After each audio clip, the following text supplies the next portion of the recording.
So, this is the second lecture, and it's about political power. Who holds it and why? So, it's an exploration of political authority and its implications. Let's start the slides. Slideshow.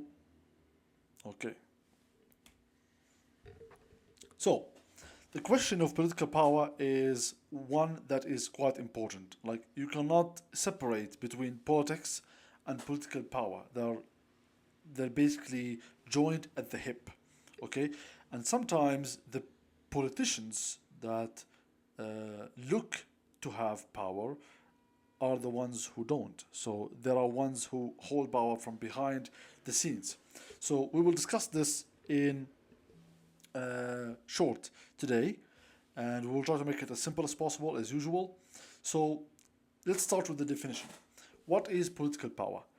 So, political power is the ability of an individual or group to influence the thoughts, actions, and behaviors of people within a nation. Okay? The characteristics of it is authority and legitimacy. In terms of authority, the legitimate right to make decisions and enforce compliance is the backbone of political power. Okay? And in order to have political power, you need to have legitimacy, which is a recognition by citizens that leaders have the right to exercise power. And this recognition does not have to come willingly, okay? So it doesn't have to be coming from a democratic system. It could be, this legitimacy can come from force, as you will see later. So, here we go. So, sources of political power. As we said before, this legitimacy can come from democracy, from elections, or from force. So you see here that there are three sources of political power. The first one is coercive power, which is achieved through force or threats, often seen in authoritarian regimes. The second one is legitimate power, which is gained through democratic processes or societal consent. And the third one is expert power. So it's based on knowledge and skills that grant influence over others. Okay? So sometimes somebody might get a lot of power without elections or without force. It can just be like expert power. I think a good example of expert power is somebody like Martin Luther King. So there were not elections to elect him as leader of the movement, and he certainly did not become leader of his movement by force. He became a leader of his movement because he was obviously an expert. He was obviously influential. He had the charisma, he had the knowledge, and he had the wisdom to be able to lead his movement. Okay, so who holds political power in a democratic system? We have political leaders, so they are elected officials and heads of state who make decisions affecting governance. You have political parties, like organizations that seek to gain power by winning elections and influencing policy. And the third one, which is a bit more indirect, is interest groups. So you have organizations that advocate for specific issues, influencing policymakers through lobbying and public campaigns. Okay, you will see now that there's a difference between who holds power in a democracy and in an authoritarian regime. So, who holds it in an authoritarian regime? You have generals, oligarchs, and clergy. Generals, like military or security leaders who command tangible forces on the ground. So these people have troops who have guns, who have weapons, they can go out and they can force their will on others. Basically, these are generals.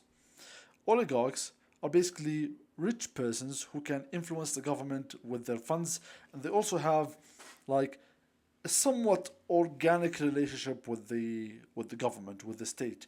So they have a lot of money that they use to influence the state, but they also make a lot of money by being able to influence the state.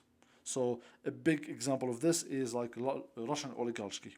So many people were close to the powers in on the ground, and because of this closeness, they were given pretty good deals with their government. And once they got these good deals, they bought like whole factories for pennies on the dollar, and then they use the money that they make in order to gain even more influence over the state. What's the importance of political power? So, decision-making authority, because those in power create laws and policies that impact everyday life, from taxation to social services. So these people have power over you. They have power over your daily life, and they can influence the way you live. Social order, so political power helps maintain order and stability within society by enforcing rules and norms. The opposite is also true. So if a country was ruled by a bunch of idiots, that can easily lead to a civil war, a lot of civil unrest, a lot of insecurity. Okay. Resource allocation. So these people in power have the authority to decide what to do with the state money. So that determines how resources are distributed, affecting economic opportunities and social welfare. Okay, so these people not only can tell you what to do and what not to do, they can also decide what to do with their own tax money. So, what are the dynamics of political power? You have elitism versus pluralism. Elitism is when power is concentrated in a small group with significant resources. And pluralism is when power is distributed among various groups competing for influence.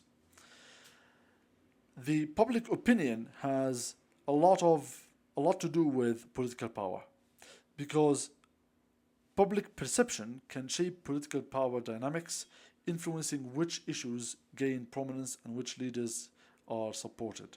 Okay, so power comes in various shapes and from various sources, but the backbone of power is public perception. Okay, so what can we conclude? So understanding political power is essential. Recognizing who holds power and how it is exercised helps individuals engage with political processes effectively. Okay?